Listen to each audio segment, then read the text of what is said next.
Kennard. I am Ginny Koch. I write the Alien Catherine Kitty Cat series formerly for Doll Books and now for Ginger Blue Publishing. I also write under a variety of other pen names and in all lengths and genres. I'm going to have my wonderful panelists introduce themselves first with a short bio, and then I'm going to explain how we're going to run this particular panel. So Ben, if you would. I'm Ben Yalow. I don't write, I do some editing. And I've been active in conventions for about just over 50 years at this stage, and have been reading SF for closer to 70 years. My name is Isabel Hardesty. The R is just, I covered up with a heart. I'm a YA fantasy writer, and this is my 5th year as an author panelist. My first year as a vendor. I'm at 133C. I booked it here. And I've been coming to conventions. I started off, I guess, many years ago in New York for a Star Trek convention, which I loved. And then I started Dragon Con in 2009. I'm happy to be here. I'm Patty Briggs. I write urban fantasy. I've written traditional fantasy. I have a degree in history and German. I don't generally bring that out, but in this panel, this might be important. And my mother was a librarian, so books are my happy spot. My name's Mark Allen Edelheit, and I've written about 35 novels. It's been a wild ride. I've only been published for about 10 years. It's just been absolutely phenomenal and crazy, and I never ever thought I would be a full-time writer. It's just wild. We try to limit. We get invited to tons of cons. We limit it to Dragon Con and maybe a smaller con throughout the year so I can write. But it's been a lot of fun. I've written 6 books in the last 6 months. I'm exhausted, and this is like vacation. We left the kids home so we could come and enjoy the con for once. But I just had Forged in Battle published. The audiobook on this is phenomenal. It's the best audiobook I've ever heard. And spoken modestly, God love you. Spoken modestly, God love you. Yeah, no, it's been a wild and just crazy ride. And if your dream is to write and publish, I fully encourage you to do so, because if you can become successful at it, it can change your life. Very true, and that leads us right into our panel topic, which is books that change the world. Now, we're not going to talk, all the writers up here, we're not going to talk about our own books. Of course, they're brilliant and wonderful and absolutely altered everything around us, but we're going to be talking about other books. I'm going to give my only example, because the rest of the time is going to be the panelists and you guys. Charles Dickens' A Christmas Carol. This is the kind of thing we're looking for. Not only did he essentially create the Christmas rush, he created Christmas took it from a minor holiday to a major holiday. He basically self-publishing, et cetera, and the biggest impact, charitable giving, which was almost nil before A Christmas Carol came out and went dramatic afterwards. That's the kind of books we're looking for. So while we're giving our examples, when it's time for Q&A, what I'd really like all of you to be doing is thinking of books that you think changed the world and asking our panelists if they agree or not. Okay? So it's a thinking exercise at 11:30 on Sunday morning. Enjoy. So Ben, we will start with you. What is a book that you think changed the world? This is going to be an indirect way of changing the world.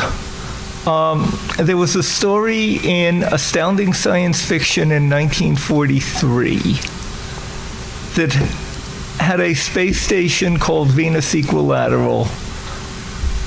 The problem there they were trying to solve was that the planets were inhabited, and you wanted to send a radio signal from one planet to the other. The problem was that periodically the sun was between them. So they invented a space station that served as a relay station for radio signals. They didn't have TV really in those days. And since it was offset, then the sun couldn't be both between the places and not be able to see the Venus Equilateral station. It is likely that an SF fan who later became a writer named Arthur C. Clarke read that story because he was an SF fan, he was reading the stuff.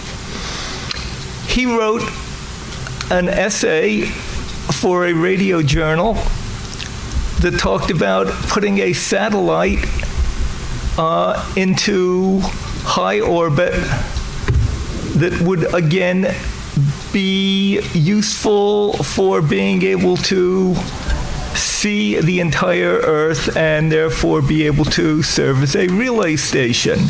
Where have I heard this theme before? Well, when the satellite business started coming out for real, they tried patenting it, and they said, we can't get a patent. No, you can't get a patent.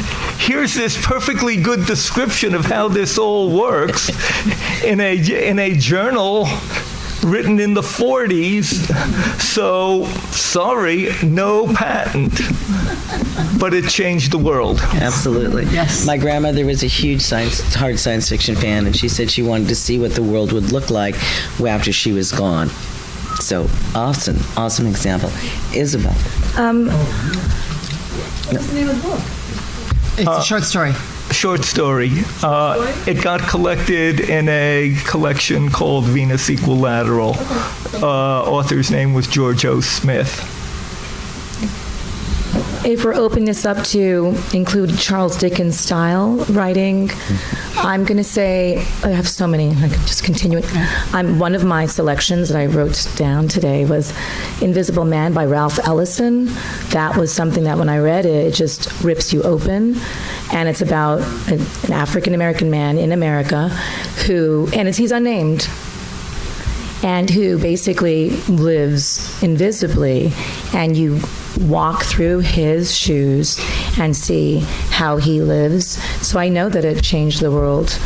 So that's one that I would suggest. If you're ever looking to read something that is, I believe it was National Book Award winner. It's a huge, groundbreaking book. It's still in print, and you can Yes. find it at almost any bookstore. Yes. It's that influential. Well done. Patty? I'm going to jump sideways and say Black Beauty. Oh. And I have to say about this book, when I pulled it out to read to my kids, when my kids were 8, 9, that kind of age, I realized I have large portions of it memorized. I read it so much. And they're stupid portions. The doctor was a heavier man than John and not as good a writer. Black Beauty was published in UK first and was published in the US by what became the Humane Society. And it changed the way Western civilization looks upon pets, on animals, on treatment of animals, and it set up the whole idea that pets are something we take care of. They're not there just to serve us. We also have to serve them, and good husbandry is important.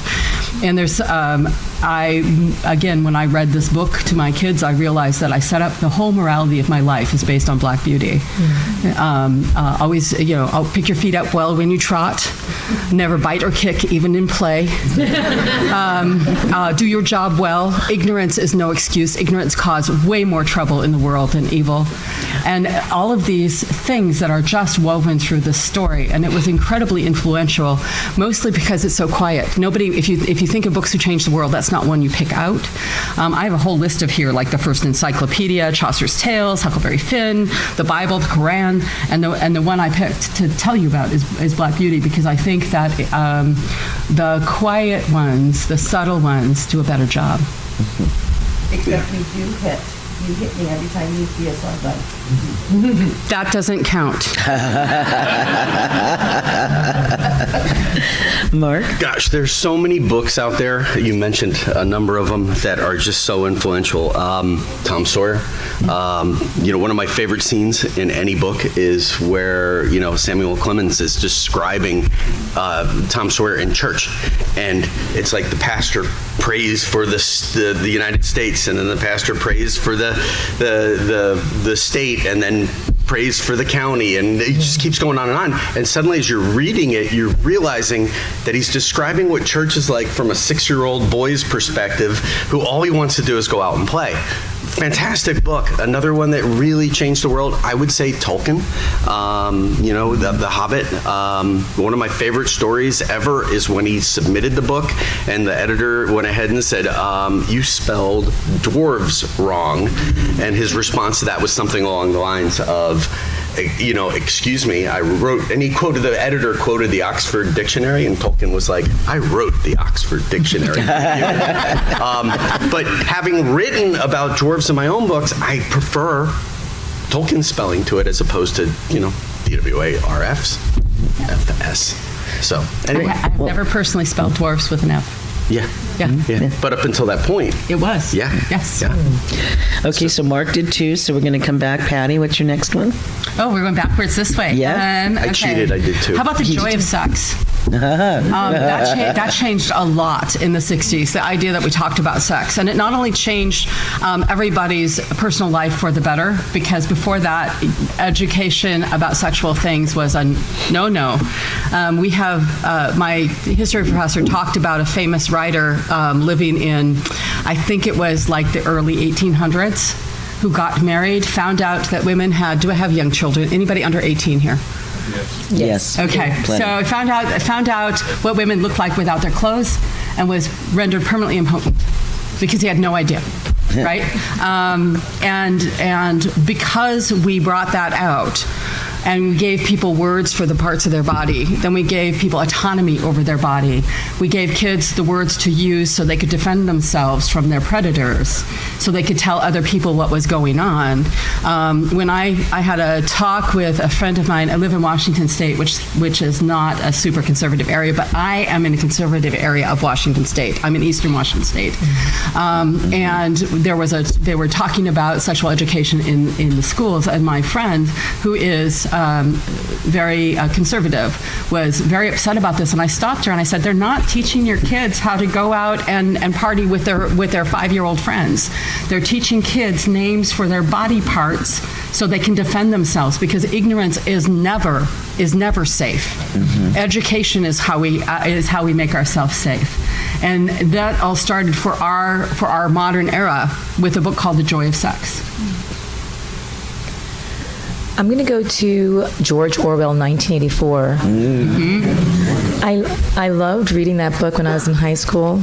I read many books in high school, but that one's a book that stayed with me because I really put myself in that world, and I imagined what it would be like. Obviously, we're into 2025, and many of those things are happening now.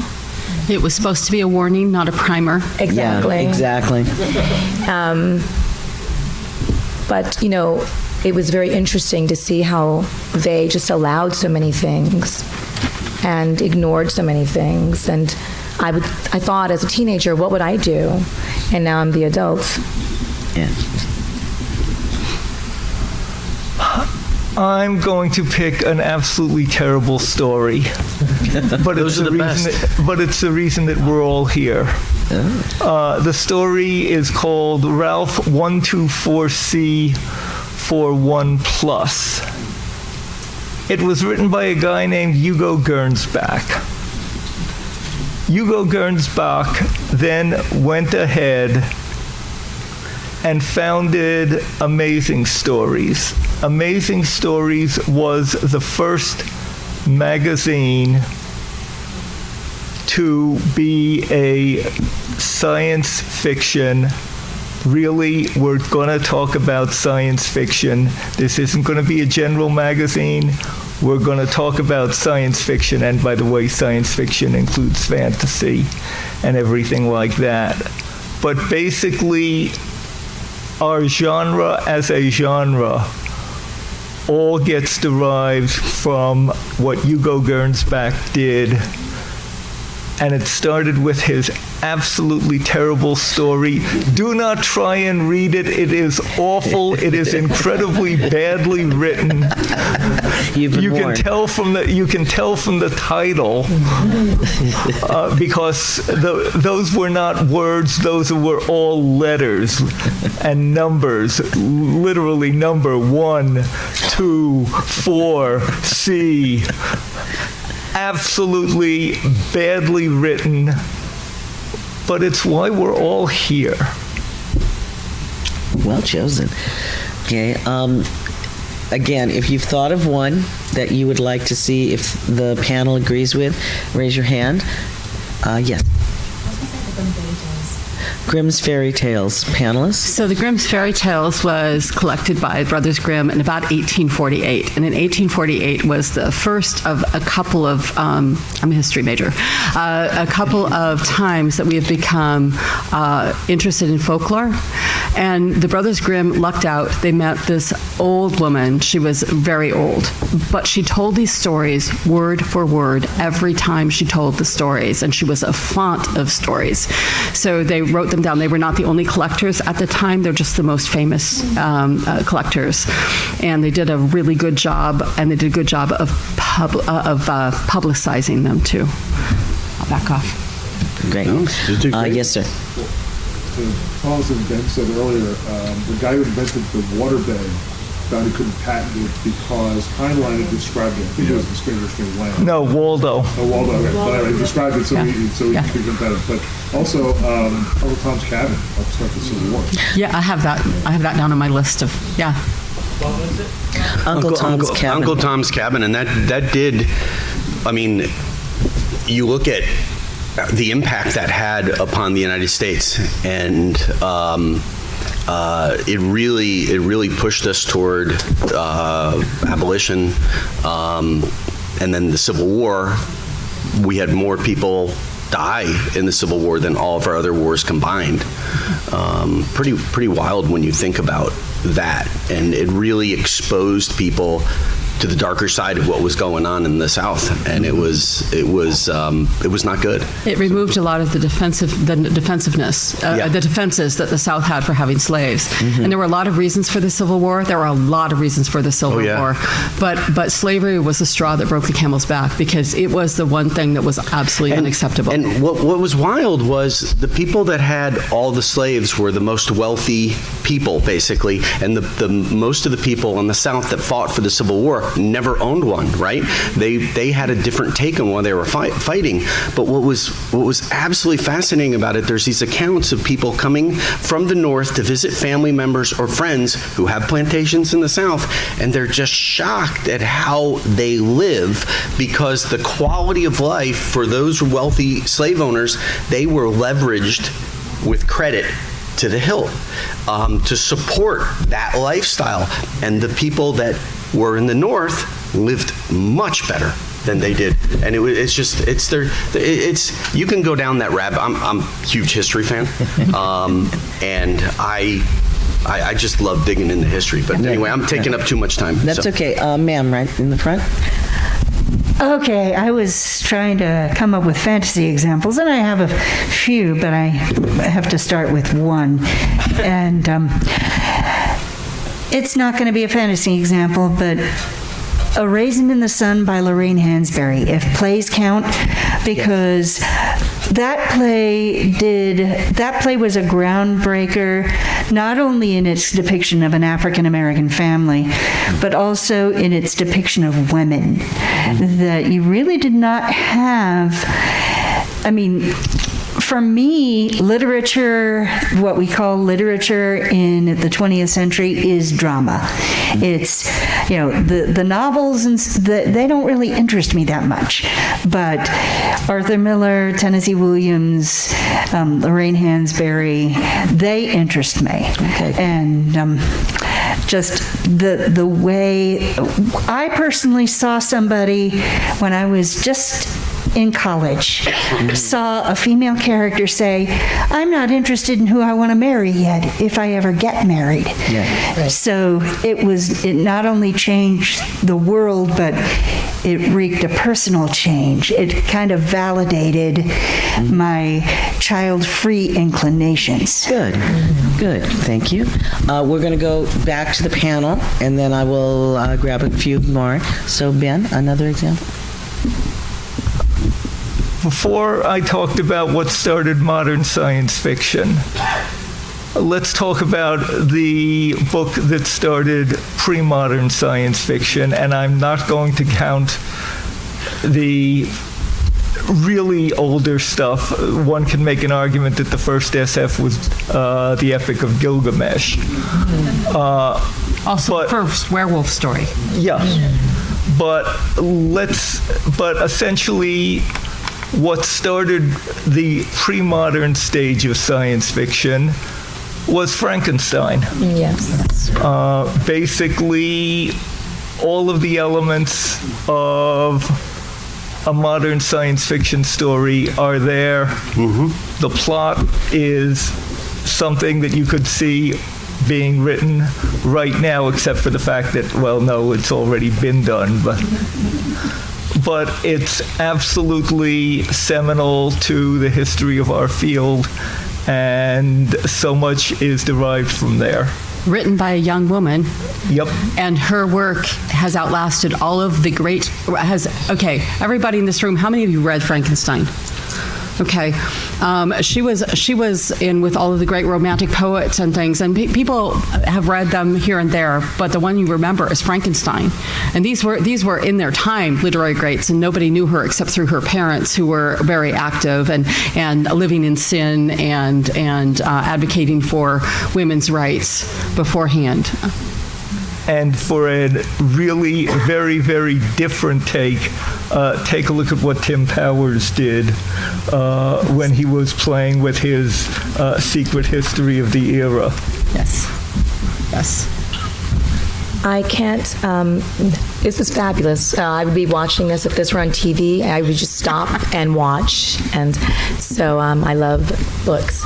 So I can't just answer with one. I would say Metamorphosis by Franz Kafka. Yeah. It was so, I felt like, again, I was on the sand, and I was like just falling to my knees and turning into a cockroach. And Kindred by Octavia Butler. And Dracula. Yeah. Okay. Canterbury Tales. That's why we have fiction for enjoyment. He was retreated to the countryside because the plague was ravaging the land, and he sat down and wrote travelers' tales to entertain people with. Utopia, Thomas More's Utopia, which is the first time we thought about how do we create a society that's better than what we have. Before then, it was just like, how do we survive? How do we organize so we can profit or survive? And he's the first one who sat down and said, if we think about things, we might be able to make the world a better place to live, for good and ill, as it turns out, historically speaking. But and then, because I'm a fantasy writer, the worm Orobus, I'm probably saying that right, Orobus, by E.R. Edison, which is the precursor to Lord of the Rings. What was the question again? More books. More books. I'm going to throw out Harry Potter because it inspired so many new readers. And I remember when it came out in the bookstores, there were lines, and all of my daughters read it, and they absolutely loved it. And I feel accomplished because I've created independent readers in them, and they read voraciously. But it started with Harry Potter for them. It certainly changed the lives of every fantasy writer out here, because our bottom line is much better than it would have been without Harry Potter. And she took a different stance with it. Like, you have magic still in the world, and it's just hidden from view. What a fantastic thing to do to get people thinking outside the box. I will say here, it was not original. Jan Yolen did it years before. Yeah, the whole but- idea of a wizard school, but what she did was she popularized it. Yeah, but she was very creative in how she did it, and it's one of those things with good books where it just fires the imagination. For me, it was Ben Bova's Orion. How many people have read that book? Yeah. I liked, you have one guy traveling back in time and another guy traveling forward in time, and they keep meeting. They keep trying to kill it. Well, one guy's trying to kill the other. Just fascinating story. But anyway, go on. I was going to say, we've got to give due where it is. Twilight, also. Yeah. My daughter was in high school when that came out, and no electronics were allowed in the classrooms. So the entire school, boys and girls, are walking around carrying this book, and I'm like, she just created a generation of people who want to hold books in their hands. So, love it or hate it, it absolutely was a groundbreaker. We will take another suggestion from you, ma'am. It's going to be a funny one, but for those of you who were the original Trekkies, do you remember Star Trek Lives? It was the first book that came out about the fandom and about the thing and about the first conventions that ran. That was just so bizarre. I wore mine out. I mean, because at that point, that's all there was. Yes. Yeah. And then, but to say that there was still something out there for you. It also helped keep the series alive so that we could get the sequels. So yeah, I would agree with that. Okay, we'll do one more, and then we're going to go back to the panelists. Right here. So I had a worn out. Edith Hamilton's mythology, and I realized she didn't write them, but the way she curated them, the way she edited them, it made it accessible to me as a child, and I think it's such a launching pad to read so many other things. And Great, awesome. Okay, Ben, do you have another? Okay. Or do you have a point or counterpoint? No, I agree completely. It's Excellent. a great choice. I'm going to, again, pick another historical work in what has built our field. Skylark of Space by Doc Smith, E.E. Smith.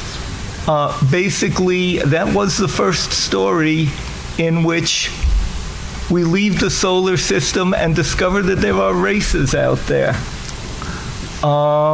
And we start to build a series that's going to end up with a galaxy-wide civilization. And all of these are the tropes that are what we have nowadays. But these are the stories that created those tropes in the first place. The books are not necessarily as well written as a modern work.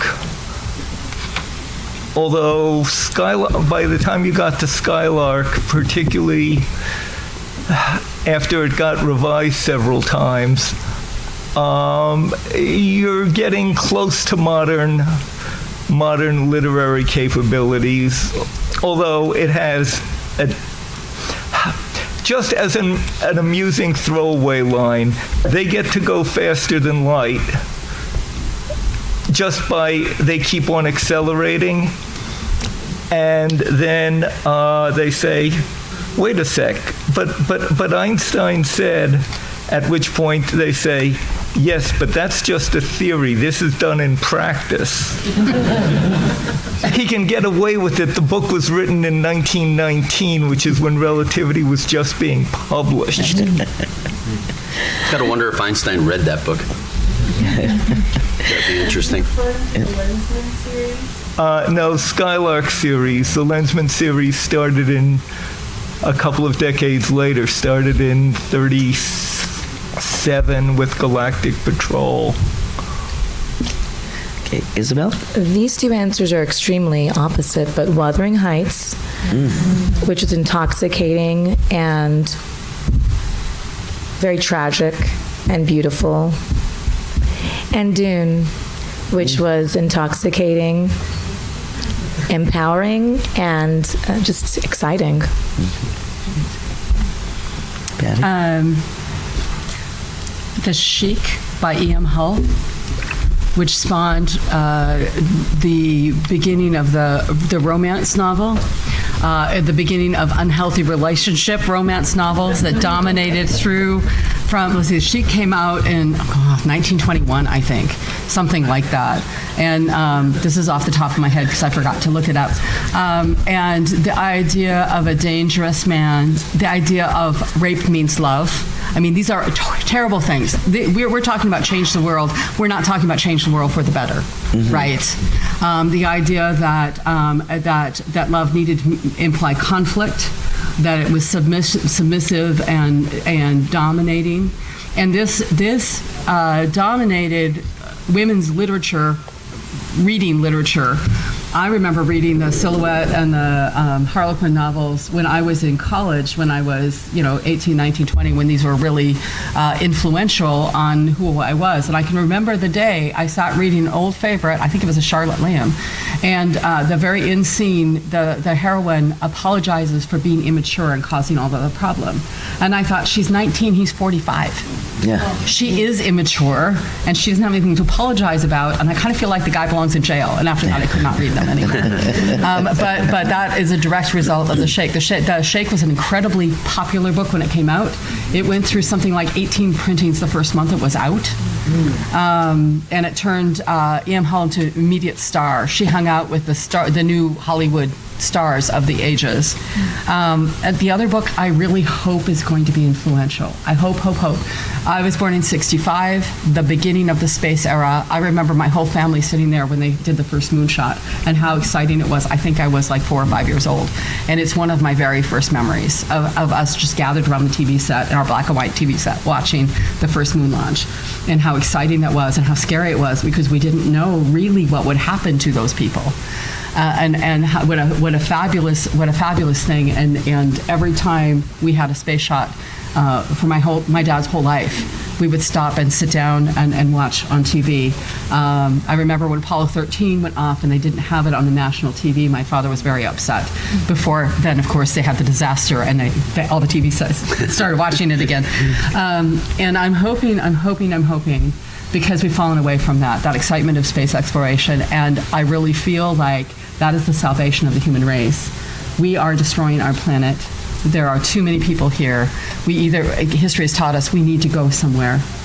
We need to have a place to go. I'm not sure the current administration's plans are useful. But The Martian, which I'm hoping is going to inspire a whole new generation of people who are super excited about space exploration. And it's a smart novel, it's an entertaining novel, and it's written by somebody who knows what he's talking about, which always is awesome. And he's come up with several other very good novels afterwards, but The Martian was my first experience of them, and I hope that is as influential or more so than The Shake in a much more healthy way. Mark? The dictionary. Yeah. So today it's like so easy because you got it in your word processor. You make a mistake, right click, fix it. But I first started writing on a typewriter, right? So the dictionary, how did that, if you go back and look at old books that are printed, and I've got a huge collection, you'll find all kinds of misspellings in those books, right? Because a lot of the publishers back in the day didn't have access to good dictionaries, or this is how we've always spelled it, so this is what we're going to do. But going to add on to the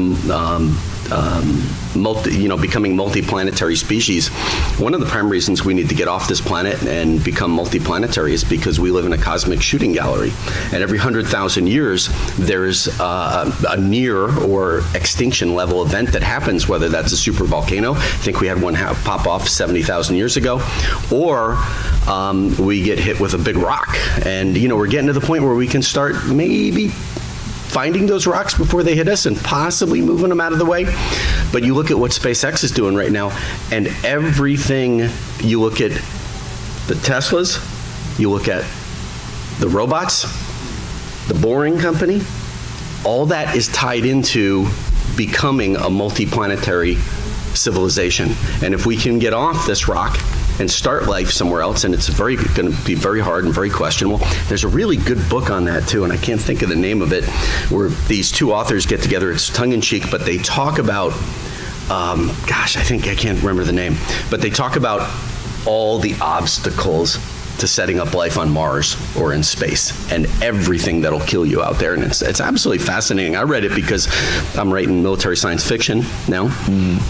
And it's really fascinating because you want to get it right, because there's always going to be somebody out there that's going to go ahead and say, hey, that's wrong. You want to get it as right as you can. Let's remember. Sisterhood is the Mafia? No, it's a nonfiction book. That's the nonfiction. It's got a member founded the Northern Society. Maybe. I don't know. We'll figure that out. It's sitting on my desk, but we'll figure that out later. I drank too much last night, so it's like I'm suffering this morning. Robert's joined us, and Robert, give a very... sorry, is it Richard? It's Richard. Yeah, Richard. Sorry, it's hard to see over here, and the late ones don't get to. You're welcome to you don't get to pick your own name. You don't get to pick your own name. You're Robert now. I misread the time, and then I was like, oh crap! So I booked it over here. Give us a brief introduction, and then your book that changed the world. Not yours, but your choice. Yeah. I'm Richard Fierce. I write YA fantasy, mostly Dragon Rider stuff. And I would say the encyclopedia, because when I was a kid, the internet wasn't really a thing that we had, and that's where I learned about stuff, was just opening those up by topic and finding things and reading about them. So I would say that definitely would be my book. Excellent. Okay. We'll take another question. To make it hard for Kaylin, the lady far in the back.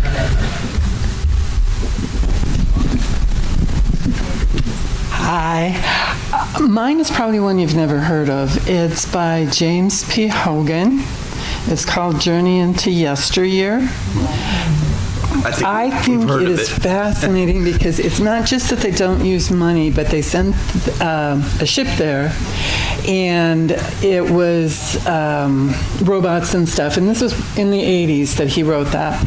But they birthed children out of there because they didn't send live people. So they sent, and then 30, 40 years later, people from Earth came on a manned ship, and they were like, oh, we're just going to take this planet over because they built this up.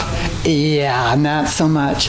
But what I loved about it was the fact that they did not work on the premise of, longevity, you're going to be promoted. They looked at it as, you're 15, but you're a genius and you know how to run this, so we're putting you in charge. It was all no money, so the currency per se was respect. It was, I'm going to do this, and people, they were looking for people's respect. They didn't pay for things. Everybody contributed. They just did whatever they helped whoever they would. They had, it was just a place where it was just like you were, and I'm old enough where I just hit that point where, women can have credit cards. Wow. Yeah. So it was just great to see something that was like, it's based on merit, not by who your parents were, who you know, how long you've been there. It was what you could do. Okay. Would the panel agree with that one? Yeah. Okay.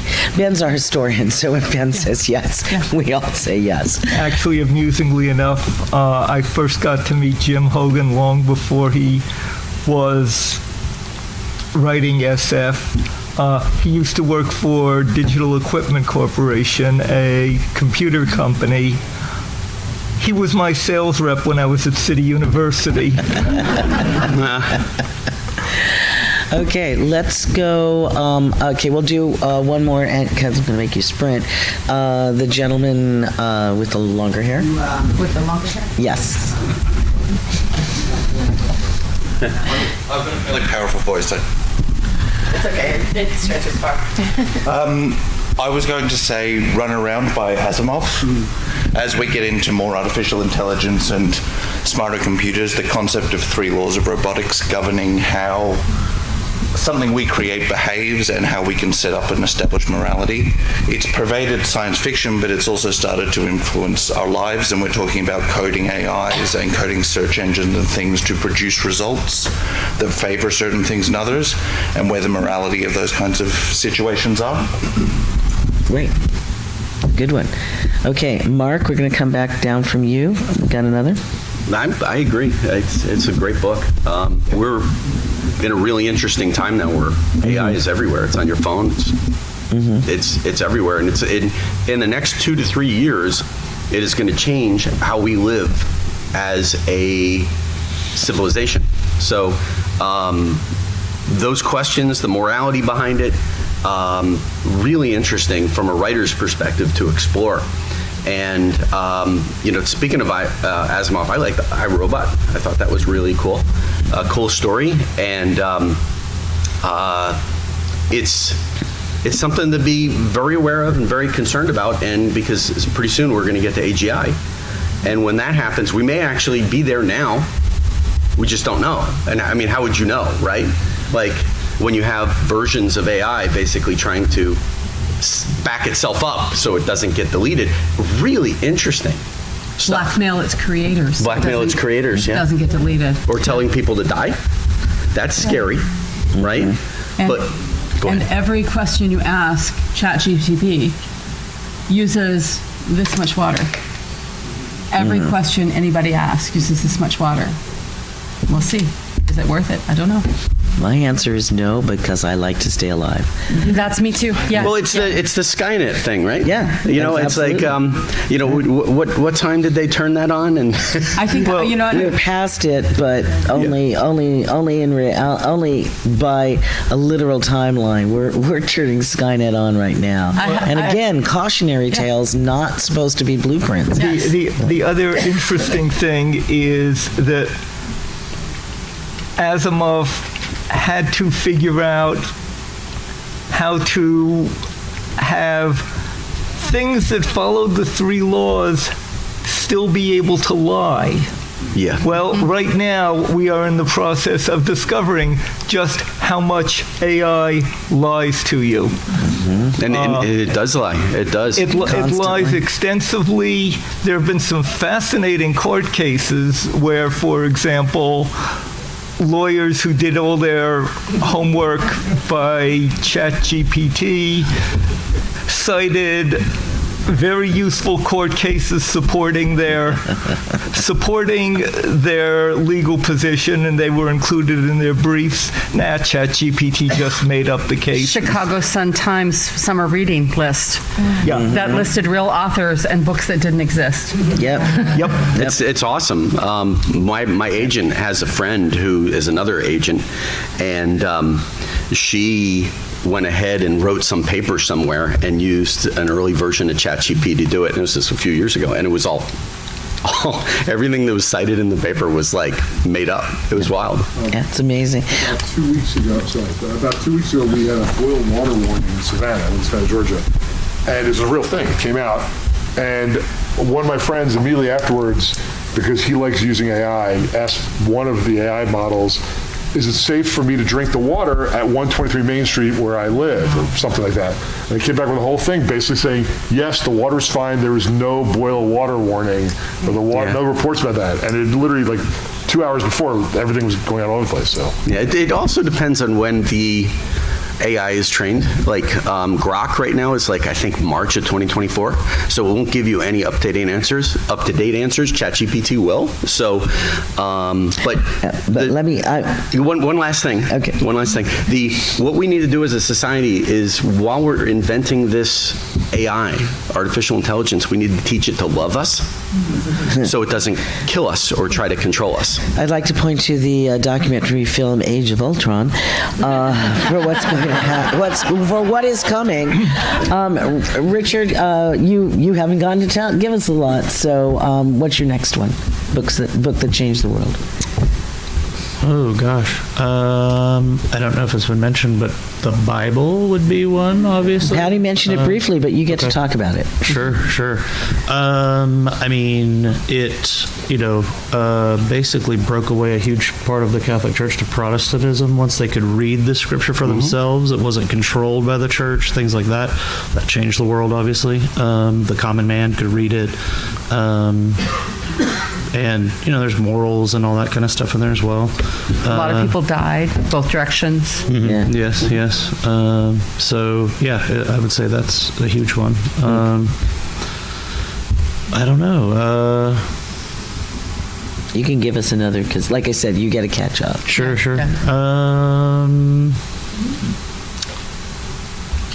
The world. I don't know. That's a big. Well, you know what? We'll go to Isabel while you think. Sure. I'm going to say 100 Years of Solitude by Gabriel Garcia Marquez. It was a beautiful introduction for many people into magical realism, Latin American culture, and just exquisite writing and familial drama, political issues. But I would reread words. I did not read it in Spanish. A friend of mine said I should. My Spanish is good, but not good enough for me to 100% grasp everything, and I wanted to. So I read it in English, and even in English, it was exquisite. Richard, are you ready, or do I go to Patty? Come back to me. Patty? So I have a couple. Another book that I hope is used as a warning instead of a blueprint is Ender's Game. Orson Scott Card's Ender's Game. I think we're very close to doing that. Obviously, we've in the era of Obama, we perfected using drones to kill people. And we all know that the kids are much better at controlling things like that than we are. Mm-hmm.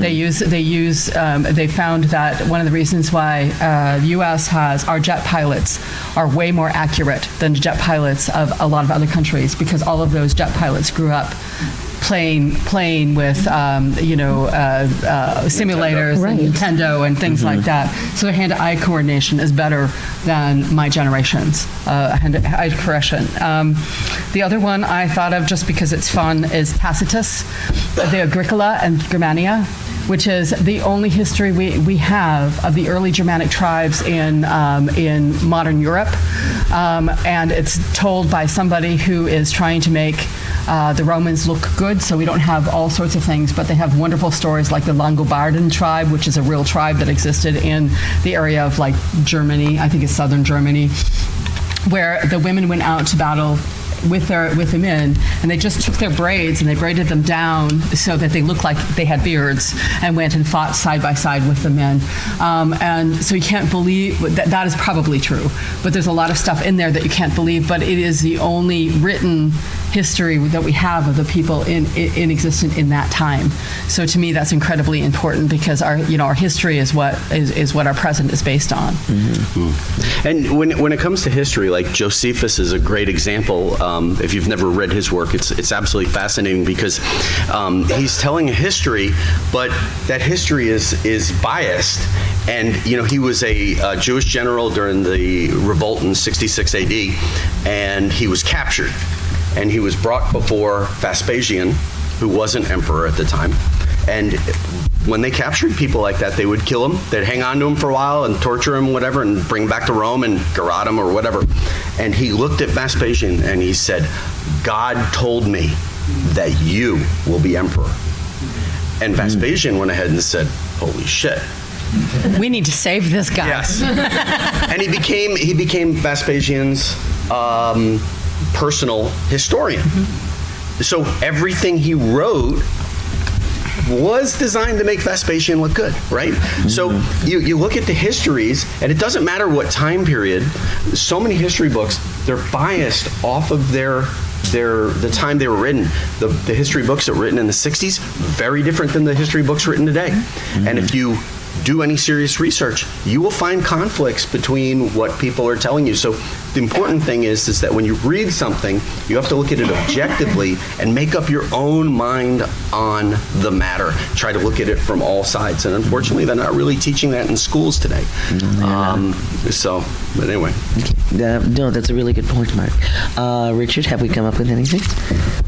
No, I'm drawing a blank on this. I'm trying to think of what do we mean by change the world? The example I used to start was Charles Dickens' A Christmas Carol, which not only took Christmas from a minor holiday to a major holiday, he basically invented self-publishing, but most important, and a whole host of other things, charitable giving.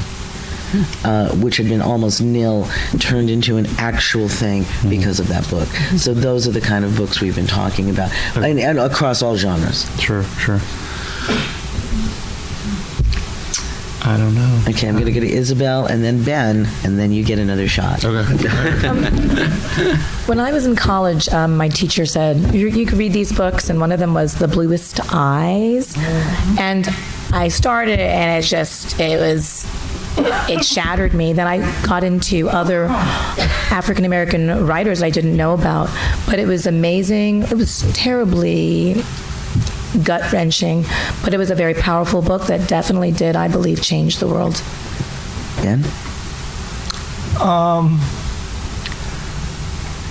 We had already mentioned Tolkien.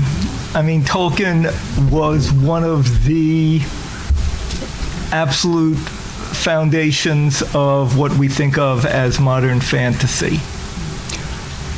On the other hand, when Tolkien came out, it was considered very much the exception. Until Lester Del Rey found an author named Brooks who had a novel called Sword of Shannara, which, regardless of what you may or may not think of Sword of Shannara, for some people it's very influential, for some people it's incredibly derivative. It suddenly said that Tolkien is not a one-off. It suddenly said there is a market for fantasy. Because for a long time, fantasy was sort of the stepchild of the SF field. Now fantasy dominates the bestseller list. Fantasy by far outsells science fiction. And basically it came from what Lester Del Rey did by coming out with Sword of Shannara and then turning an entire line of basically modern fantasy as opposed to the classic era fantasy. So much of that came from Lester's commercial success with Sword of Shannara. Richard? Dragonlance. Okay. It came out of TSR, which was D&D. This sold tons of copies when it first came out. And I remember Margaret telling a story that they had planned it to be a trilogy, and the publishers read it. And they're like, "There's no ending to the first book." And they were like, "Yeah, it's a trilogy," and they're like, "No, you get one book." And she was like, "Oh." She's like, "So that's why book one has an ending, even though it's a trilogy," because they told her one book, and then it blew up, and then they were like, "Okay, do the other three." And I feel like that also helped mainstream fantasy in the public, because D&D was kind of like, the whole it's evil, it's wicked, and all that. Yeah. And so I would say Dragonlance. Yeah. And I said I was only going to do one, but I was expecting this to come up. Dragon Riders of Pern. Yes. Mm-hmm. Yeah. So McCaffrey, the OG. Most of the reasons we're doing dragons is because of her. Mm-hmm. I taught in Eugene, Oregon, and substitute taught because I love substitute teaching. Real teaching is really hard, and you have to be better at it than I am. Substitute teaching is awesome because I get to go play with the kids. But they had a literature track based around the Harper Hall for the middle schoolers. And I thought that was just fabulous, because that's mentally that whole storyline is just a wonderful, empowering story for kids to learn. And also as a as a fantasy writer, I really liked that all the kids were being indoctrinated into fantasy reading at an early age. And it's a little more accessible than Harry Potter because it's much shorter. Mm-hmm. And Harry Potter would be incredibly difficult to teach in a classroom because it requires a lot of reading. They're long books. In the Harper Hall trilogy are really long novellas, is what they are.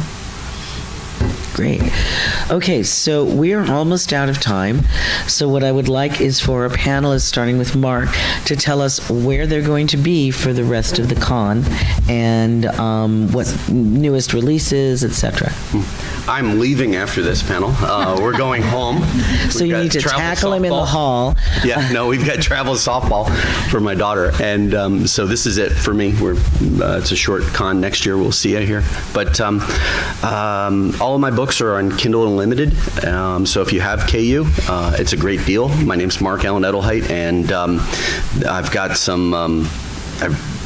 I've got 7 book releases this year alone. So, but anyway, he doesn't sleep. I do not. Yeah. Patty? The next panel I'm on this is at 4 o'clock, an hour with Patricia Briggs at Chastain, so you can come and ask whatever questions you want to, and I promise I will answer them. I will answer anything, honestly. I taught middle school. What's that? And you won't bite or kick. And I don't bite and kick, not even in play. And then I'm doing a wonderful panel at 8:30 tonight called Magical Artifacts and Items of Power, and we're going to have a ball. And this is my only 10 o'clock panel, Evolution of the Vampire in Speculative Fiction, and that's in the Embassy H, so it's just down the hall from here. So I hope to see you all there. Thank you. This is my last panel for the weekend, but I'm in the vendor hall, 3rd floor, booth 3201 at the Side Street Book Market with a bunch of other authors as well. Super. I have one more panel tomorrow at Hyatt Hanover AB, Enchanting Realms, Black Voices in Fantasy. And I'm also in the vendor hall. I'm at my table, which is Isabel Hardesty, 133C, 3rd floor. And you can find my 4 different book series there. Thank you. Awesome. Good. And this is my last panel for the weekend. I'll be back next year. You are fabulous. Awesome. You are fabulous. And just anybody looking for me, I will be doing a signing at the Missing Volume 2. I am at following Patty, I think, in the West End, Chastain G. It's the end of the world as we know it, and I feel fine, post-apocalyptic. And then tomorrow I will be somewhere out here crafting or recrafting your author brand. And otherwise I'll be at the Spartamac booth in the vendor hall 2127, just at as you come in from the 2nd floor, make a right by the women's bathrooms. So sorry we didn't get to everybody's suggestions.